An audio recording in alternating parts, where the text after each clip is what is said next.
the original Manong Fishball Sauce. Hi guys!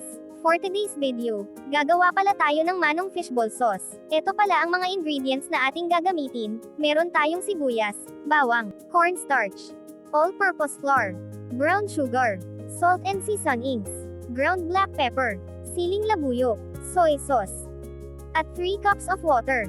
Next ay gawin na natin ang mixture para sa ating sauce.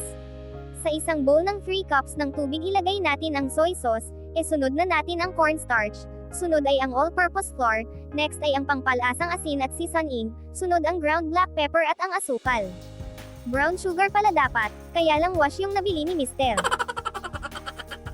At haluin natin ng mabuti. Make sure na wala ng buo-buong flour o cornstarch, dapat tunawin ng mabuti ang lahat ng ingredients. Kaya mekas-mekas na yan insan. Nung nahalo ko na mabuti, sinalang ko na ito para lutuin. Make sure na hahaluin lang natin siya hanggang sa maluto ang sauce para hindi magbuo-buo. Nung nag-dark brown na ang sauce, ibig sabihin paluto na siya.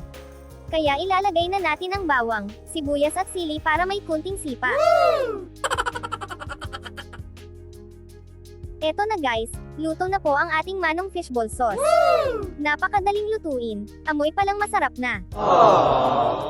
Gumawa din pala ng isa pang sausawan si Mister. Ito naman yung ingredients sa gagawin niyang sausawan.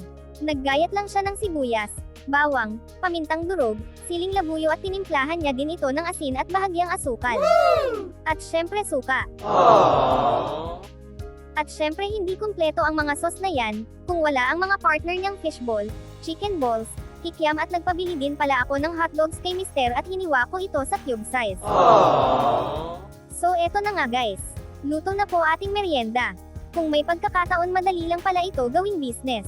Patok na patok ito sa mga panglasa ng Pinoy. Bumili din pala si Mister ng fishball stick, para feel na feel namin ang pagkain namin nito. At buko shake, terno dito sa aming merienda. So paano guys, hanggang dito na lang muna for today's ganap. Follow for more luto serye. Maraming salamat po sa panonood, kain po tayo.